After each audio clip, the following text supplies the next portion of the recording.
23শে June আপনার যাইয়া আওয়ামী লীগের যে প্রতিষ্ঠা বার্ষিকী, আপনার এটা তাদের রাজনীতিক আপনার যাইয়া একটা তাদের দলের একটা মানে আপনার 77তম আপনার প্রতিষ্ঠা বার্ষিকী তারা অবশ্যই পালন করবে। হয়তো আপনার সরকারি আপনার যে নিষেধাজ্ঞা আছে এই নিষেধাজ্ঞা উপেক্ষা করেও তারা পালন করবে। হয়তো আপনার যাইয়া প্রশাসনকে ফাঁকি দিয়ে করবে যেরকম করবে, কিন্তু তাকে তো বন্ধ করা যাবে না।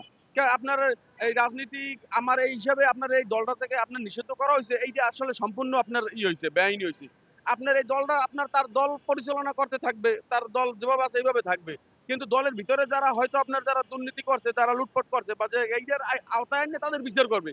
কিন্তু একটা সম্পূর্ণ একটা দল আপনার এইটার সাথে আপনার 10 কোটি লোক জড়িত এই আওয়ামী লীগের সাথে। এই 10 কোটি লোক কি সবাই কি দুর্নীতি করছে? সবাই কি আপনার করছে? তাহলে আপনার এই মানুষগুলোর আপনার কেন আপনার যাইয়া ভাও আপনার যাইয়া আপনার এই মিথ্যা দিয়া আপনার এই দলটার নিষিদ্ধ করা হয়েছে?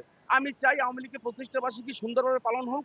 কিন্তু আপনার এখন সরকারি যখন আপনার নিষেধাজ্ঞা আছে এটা উপেক্ষা করেও আপনার যারা নেতাকর্মী আছে যেরকম সেই বইয়ের জন্য কোনো মানুষ যেন অ্যারেস্ট না হয়, কোনো মানুষ যেন হয়রানি না হয়। আর একটা মানুষ অ্যারেস্ট হলেও পাশে এরকম মানুষ পাওয়া যায় না, বড় নেতাও পাওয়া যায় না। আপনার তার ফ্যামিলির জমি বিক্রি করে বিভিন্ন করে কষ্ট করে তারপর জামিন করাইতে হয়।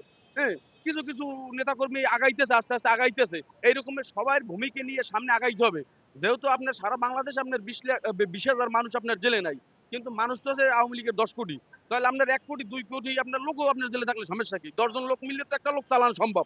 হ্যাঁ, তাহলে আপনারা এইটা আপনারা অতি দ্রুত আপনারা প্রত্যেকের খোঁজখবর নেন।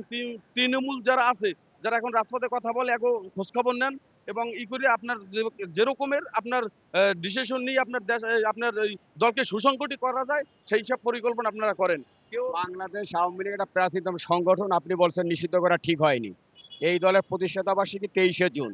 তারা তো সবাই এখন গর্তে আছে। এখন যারা গর্তে আছে, আসলে গর্তে আছে বলতে দেখেন আপনার আগে আমার এলাকায় আমি দেখছি যে সামাজিক লোকজন আপনার যাইয়া আপনার বিচার সালিসি করতো, কিন্তু 5ই আগস্টের পরে দেয় নেশা করে আপনার বিচার সালিসি করে। আপনার 500 টাকা দিলে হ্যাঁ নিয়ে আর একখানে ভাড়া করে মানুষ মারা যায়। আর আগে এই ধরনের ছিল না, এরকমের ছিল না।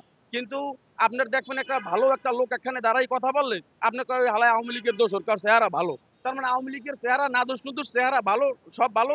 এই মানুষ কথা বললে আরে আওয়ামী লীগের দোষ বেলায়। তাহলে এদেশের যত ভালো মানুষগুলো সবাইকে আওয়ামী লীগ করে, আর নেশাগ্রস্ত মানুষ কি অন্য দল করে? কিন্তু আমি বলবো আপনার যারা আছেন, যারা নেতা যারা গর্তে বলে, আমি এটা গর্তে বলি না। যেহেতু বিভিন্ন আপনার ঝামেলার কারণে মামলার কারণে 4টে 5টা 8টা 10টা 20টা মামলা পর্যন্ত এখন হয়ে গেছে, এই কারণে নেতারা দূরে আছে। কিন্তু দূরে থাকলেও আপনারা পারেন আপনার প্রচেষ্টায় আপনার এই তৃণমূলের পাশে থাকতে। এরকমেরই করি আপনারা তৃণমূলের পাশে থাকেন, দলকে সুসংগঠিত করেন। আপনাদের সাধারণ মানুষ আপনাদের পক্ষ নিয়ে ফেলাইছে অলরেডি। আপনারা আপনার ভীতুর জায়গায় আর আপনারা ভীতুভাবে থাকেন না। আপনারা রাজপথে আস্তে আস্তে নামা শুরু করেন। সাধারণ মানুষ আপনাকেও একটু আপনারা 10 জন নামলে সাধারণ যারা এদেশের যারা রাজনীতি করে না তারা দেশের পরিবেশ এখন দেখতেছে। তারা আপনার যাইয়া আপনার 10 জনের লাগে 50 জন সাধারণ মানুষ আপনাকেও পাশে নামবে এবং দাঁড়াইবে। আমি আশা করি আপনারা যারা আছেন, বড় যারা লিডার আছেন, যারা আপনার মন্ত্রী এমপি ছিলেন, যারা উপজেলা শাসন করতেন, বিভিন্ন জেলা শাসন করতেন, তারা আপনার সামনের দিকে আগান। সাধারণ মানুষ আপনাদের পাশে আছে।